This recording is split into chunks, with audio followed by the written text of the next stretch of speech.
کہ ہم کہہ دیتے ہیں کہ جی اتنی بڑی بڑی خبریں آ رہی ہیں تو شاید اس خبر کے لیے جگہ نہیں بنتی. ایسا بھی نہیں ہے.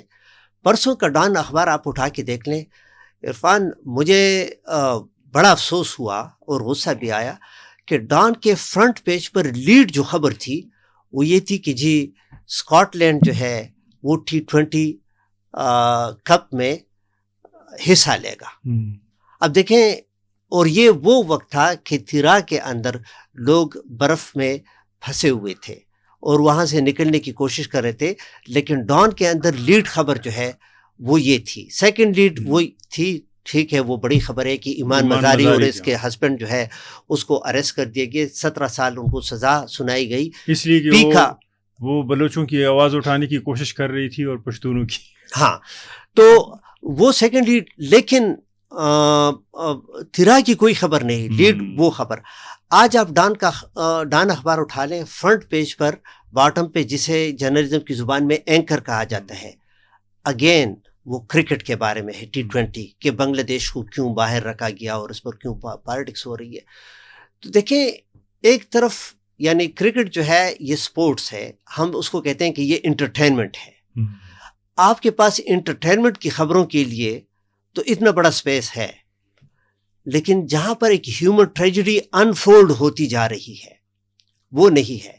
اس کے ساتھ ایک اور جو چیز میں نے دیکھی اخبار میں, دیکھیں کراچی کے اندر ایک پلازا ہے گل پلازا, وہاں پر آگ لگی ہے اور بڑی ٹریجڈی ہوئی. اس میں ابھی تک 71 لوگ وہ جان بحق ہو چکے ہیں. 71 ہاں 71, یہ بہت بڑی خبر ہے. حکومت ختم ہو جاتی کسی اور ملک میں اگر یہ ہوتا اور وہ تھوڑا سا ڈیولپ, لیکن دیکھیں نا میڈیا کا وہاں پر بڑا پازیٹیو رول یہ ہے کہ میں اس دن سے, جب سے یہ واقعہ ہوا ہے اس کے دوسرے دن سے اخبار اٹھاتا ہوں, ڈان اخبار, تو مکمل ایک پیج وہ گل پلازے کے ٹریجڈی پر ان کی کوریج ہوتی ہے.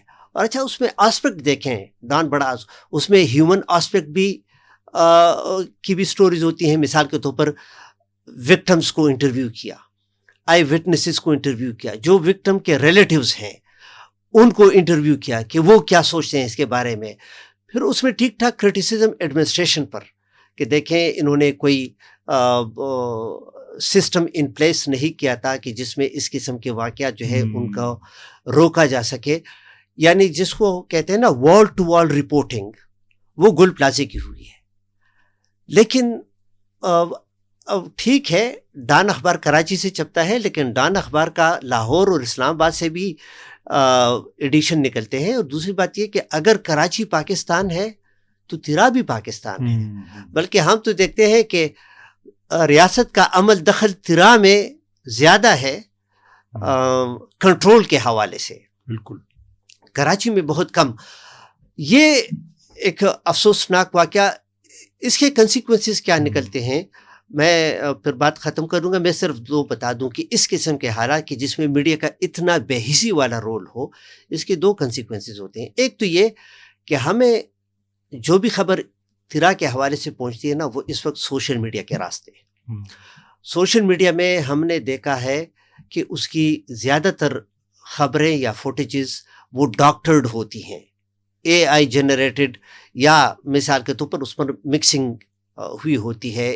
یعنی آج بھی سوشل میڈیا پر ایک ویڈیو ہے تیرا کے حوالے سے کہ برف میں لوگ بڑی مشکل سے گزر رہے, اور اس پر ایک وائس اوور ہے ایک خاتون کا, اور وہ خاتون اس میں جو فیلڈ مارشل صاحب ہے عاصم منیر, اس کو یعنی وہ ڈیوائن وائلنس وہ انوائٹ کرتی ہے نا کہ خدا آپ کو وہ کر دے کہ دیکھیں آپ نے ہماری زندگی کیا بنا دی.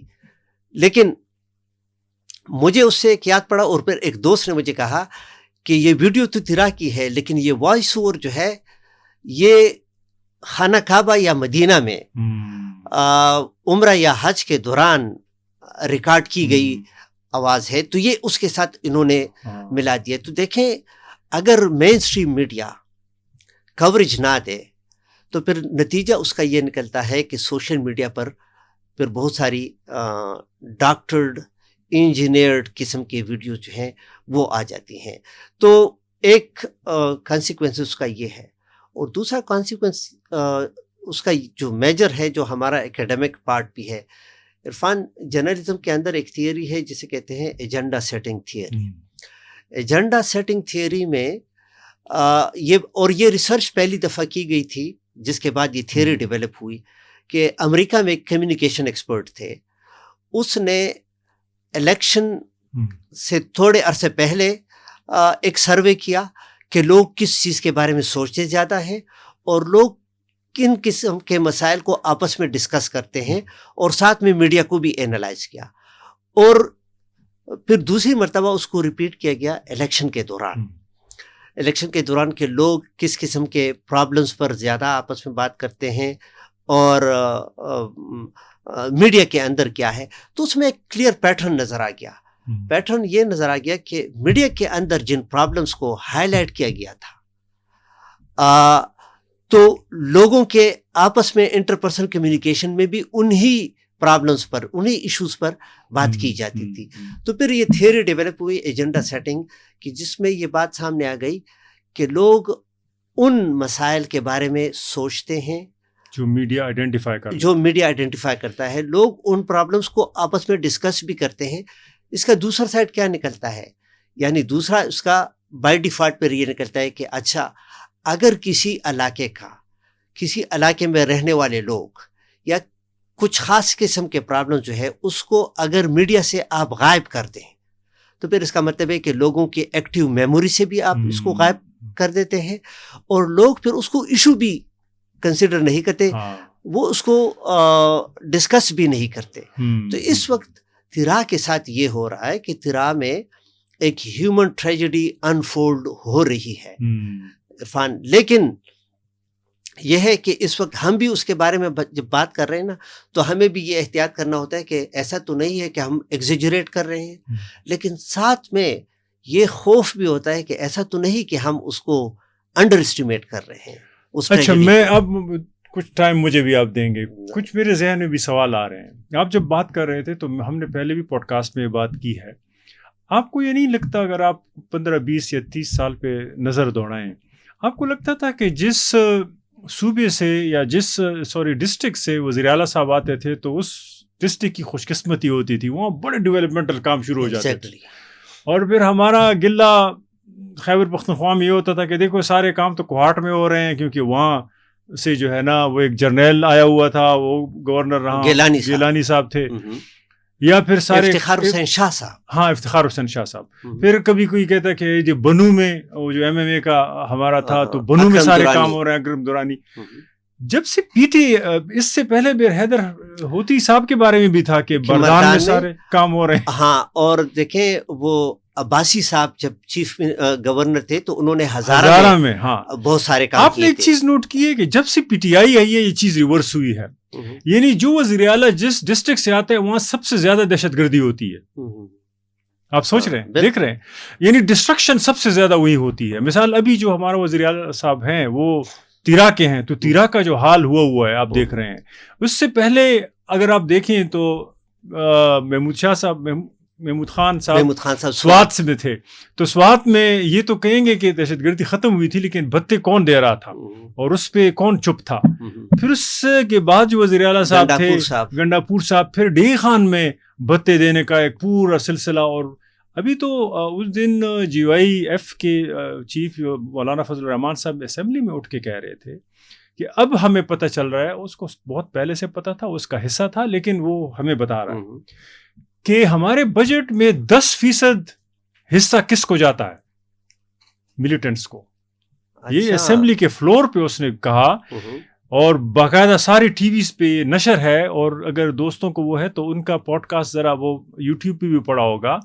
اس نے سارے اسمبلی کو بتایا کہ 10% بجٹ کا ہم کس کو منظور کر کے بھیجتے ہیں, عرفان. وہ ملیٹنٹس. ایک منٹ, یہ وہ والا بجٹ تو نہیں ہے جو احمد رشید نے اپنی کتاب دا طالبان میں اس نے کہا تھا کہ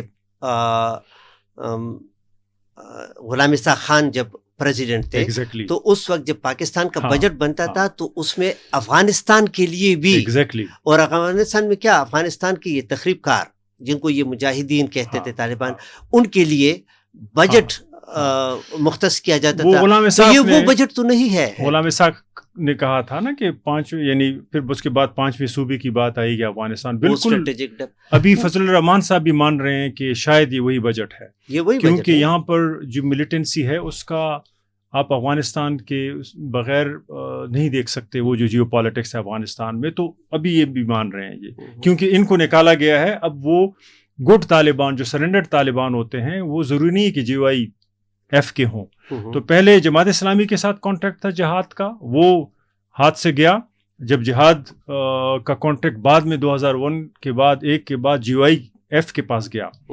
اب جی وائی ایف بھی بیچ میں سے نکل رہی ہے, کیونکہ جو سرنڈرڈ طالبان ہیں, پیس کمیٹیز ہیں, یا ٹی ٹی پی میں بھی لوگ سرنڈر ہوں گے, تو شاید پی ٹی آئی کو ریپلیس کرنے کے لیے وہاں پر ایک اور پولیٹیکل فارم آف جو ہے نا ایک اور پالیٹکس سے مرج ہو, کہ جس میں ملیٹنٹس, سرنڈر ملیٹنٹس کو اقتدار سونپا جائے. اس میں پھر جی وائی ایف بھی بیچ میں سے نکلے گا.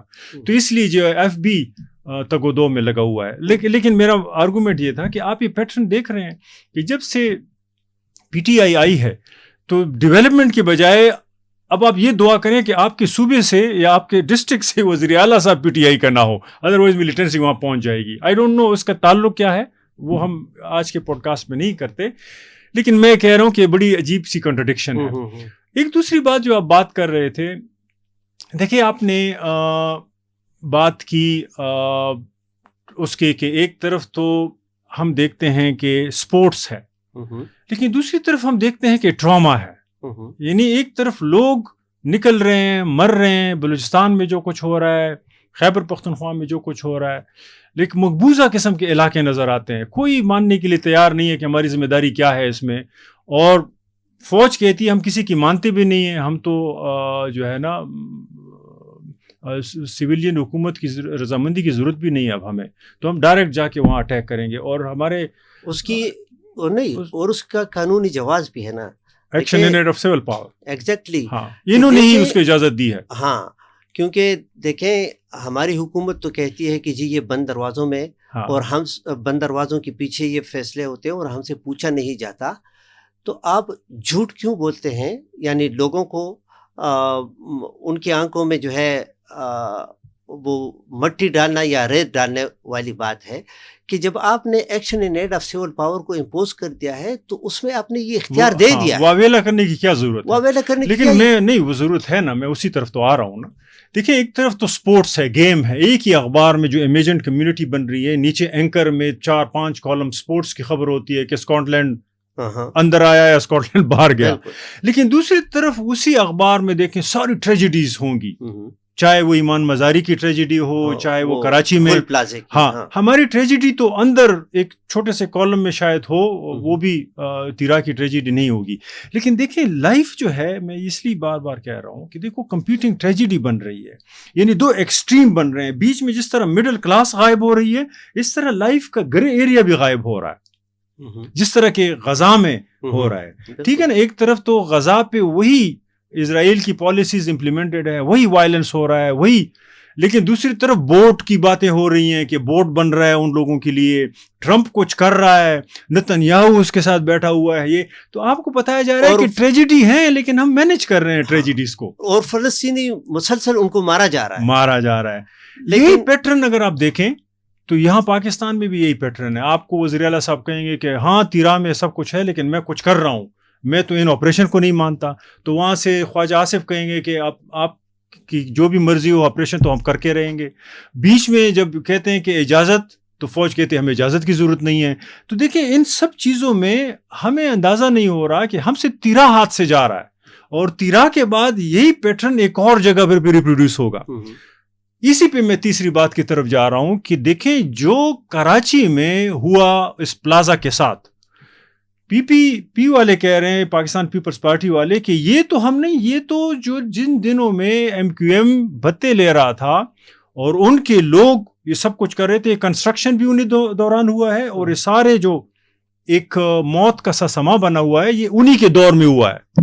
اب ایم کیو ایم تو ہے نہیں, لیکن یہ کیا ایم کیو ایم اور پی پی پی کا مسئلہ ہے یا اس کے درمیان ایک بیوروکریسی تھی جس کا کام ہے کہ وہ اربن ڈیولپمنٹ کو مانیٹر کرے.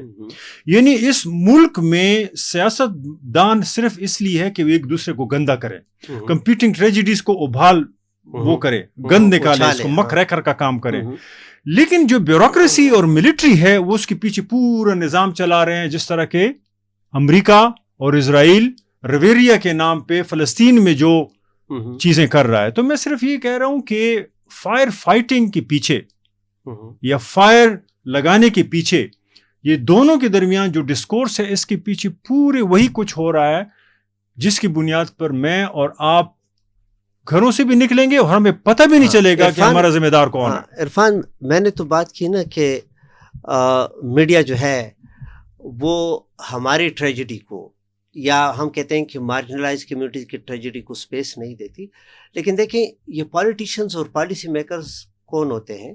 ہم جرنلزم میں کہتے ہیں کہ دے آر نیوز میکرز, یہ خبریں بناتے ہیں نا.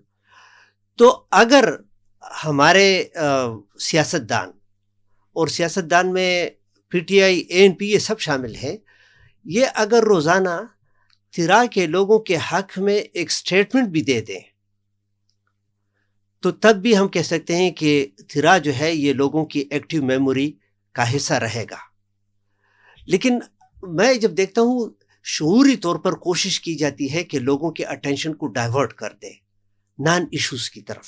میں ویسے آپ سے ایگری نہیں کرتا نا, ایک منٹ, میں کہتا ہوں اس کو, یعنی مثال کے طور پر دیکھیں ہمارے چیف منسٹر صاحب پچھلے دنوں اتوار کو ریلی لے کے چکدرا اور سوات اور ان جگہوں پر گئے اور تھرا کے حوالے سے صرف اتنی بات کی کہ جی ہم اس آپریشن کو نہیں مانتے, لیکن لوگوں کا کہا کہ آپ 8 فروری کے پروٹیسٹ کے لیے تیار ہو جائے کہ ہم پورے پاکستان میں الیکشن میں جو ریگنگ ہوئی تھی اس کے خلاف کریں گے. تو گویا لوگوں کو یہ بتانا کہ جی تھرا میں کچھ نہیں ہو رہا, صرف یہ ہے کہ آپریشن ہم مانتے ہیں, بھائی یہ کوئی ہسپتال کا آپریشن نہیں ہے, ٹھیک ہے نا. تو یہ سوات میں ایک سوشل میڈیا پہ بڑے مشہور ہیں اسپن خان, اس نے بڑی اچھی بات کی. جس دن وزیر اعلیٰ صاحب سوات گئے تھے تو اسپن خان نے کہا کہ ہمارے صوبے کے لیے 2 وزیر اعلیٰ چاہیے. ایک وزیر اعلیٰ جو ہے, ایک تو یہ ہے کہ جو خان صاحب کی رہائی کے لیے مصروف ہے, ایک اور وزیر اعلیٰ ہونا چاہیے جو صوبے کے مسائل اور ان کے لوگوں کے مسائل اور گورننس ان چیزوں کو دیکھیں. تو مجھے تھرا والی ٹریجڈی جو ہے وہ اس لیے الارمنگ ہے کہ اس کے بارے میں کوئی سوچنے والے بھی نہیں پولیٹیکلی, یعنی میلیٹریلی تو اس کے بارے میں پلان بھی تیار کیا گیا ہوگا. ہمارا ایک دوست تھا نا, میں نے آپ کو پہلے ہی بتایا تھا, اصغر, آپ جانتے ہیں, ڈی آئی تو وہ کہہ رہے ٹھیک ہے لیکن غلط ہے.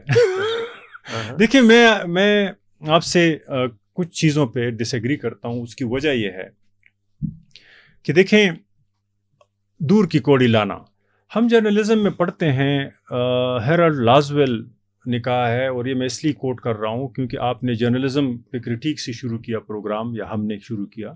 اس نے جرنلزم کی 3 بڑے فنکشنز بتائے تھے, اور اس میں ایک انفارمیشن پرووائڈ کرنا لوگوں کو, اخبار میں انفارمیشن کا سب سے بڑا حصہ ہوتا ہے. ایک ہوتا ہے پھر اس کے بعد ایجوکیشن, یہ فیچر رائٹرز اور یہ کالمز وغیرہ, یہ سارے ایجوکیشن کی بات کرتے ہیں. لیکن ایک ہوتا ہے transfer of values from one generation to another, یہ فورتھ انٹرٹینمنٹ نہیں, ہاں آ رہا ہوں, لیکن اگر انٹرٹینمنٹ بھی کہیں اور پبلک اوپینین 5 کہیں کہ یہ اخبار کا کام ہے, یہ سارے کام ہیں کمیونیکیشن کے. یعنی جب زندگی پروگریسو ہو, زندگی کا مقصد یہ ہو کہ لوگوں کو امپاور کرنا, جس طرح ڈیموکریسی کے کانسیپٹ ہم نے اختراع کیے, جس طرح کے پروگریسو ویلیوز ہم نے اختراع کی, ڈائیلاگ کی باتیں شروع ہوئیں. لیکن جہاں پر زندگی میں مقصد ہی ڈسٹرکشن ہو, وہاں کرائسس کمیونیکیشن کے فنکشن الٹ ہو جاتے ہیں. آپ میری بات سمجھے, جرنلزم کے فنکشن الٹ ہو گئے. یہ نارمل سچویشن نہیں ہے. آپ اور میں جو پڑھاتے رہے ہیں اور جو سوچتے رہے ہیں, اور ابھی بھی جہاں سے ہمارے آئیڈیاز کا بیک گراؤنڈ آتا ہے, وہ نارمل سچویشن کے لیے ہے. Information, education, transfer of values, entertainment, public opinion. لیکن جرنلزم کا ایک اور فنکشن عرصہ دراز سے رہا ہے جو ہم نہیں پڑھاتے,